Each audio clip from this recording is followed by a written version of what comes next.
So at this point, it's mostly all melted. You can put your stir bar now. Just help it a little bit along the way.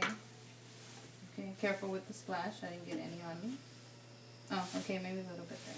You want to avoid that. There is a magnet. It's some sort of metal, and that's a magnet down there that makes it spin. So that's why it'll attract it. So try to avoid splashing. You especially looking over it, avoid that. Be careful. Okay, so again, it's still 50 degrees centigrade. We'll go ahead and start the stirring. It's currently off. We'll start off slow, turning the dial clockwise. Uh-oh. Okay. So that's how slow it goes right now. And you'll slowly start increasing it. When you, to a point where you ultimately want to create a vortex, but not so fast that it'll actually start splashing out. And typically on my stir plate, everybody will be different. It'll probably be about 6 to 8 dial. They're not RPMs. So, okay, as you can tell, it allowed the flakes that were remaining to melt faster. It's distributing the heat that it created already faster. Okay. We pretty much have a clear solution there. I'll stop it so you can see that everything is melted. Okay, so let's turn it back on again slowly. Never go to a high speed quickly. Never.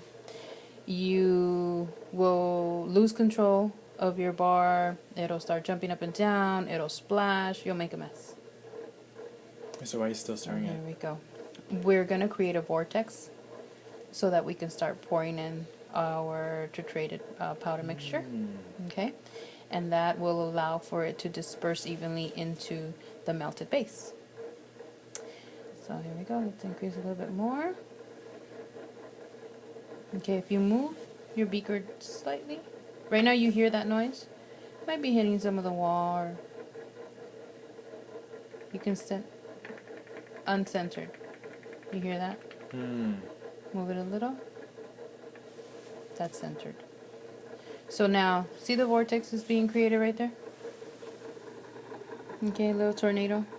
You want it to a point where it almost touches your spin bar at the bottom. You see that? That's what you want to do. You don't want it so that it passes the spin bar. Why? 2 reasons. Your active ingredient will get stuck on the spin bar because there's open space there without a melted base, and you might create too much of a splash. I'm surprised it's not splashing right now, but it can splash, so just lower it. About right there. That's pretty neat. Okay, so now we're ready to pour in our active ingredient titrated mixture. I always fold my whey oats in this fashion. It allows me to control the flow of the powder out without it coming out all sorts of ways. So you can even close it and start pouring. So you start pouring into the vortex. Open up a little bit so more comes out. Okay. So the gel will start mixing in there. And it'll appear clumpy to begin with, but that's why you're mixing. Get rid of all those clumps.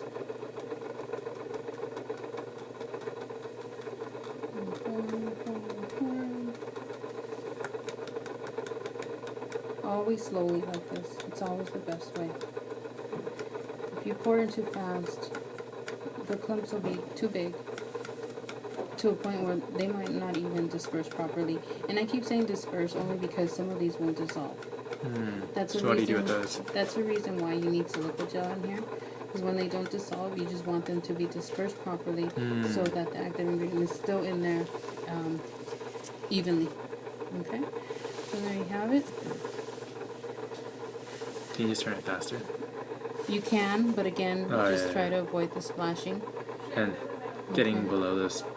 Yeah, bar? at this point you can't really see it. Most everything is already dispersed in there, and it's just breaking down, which is great.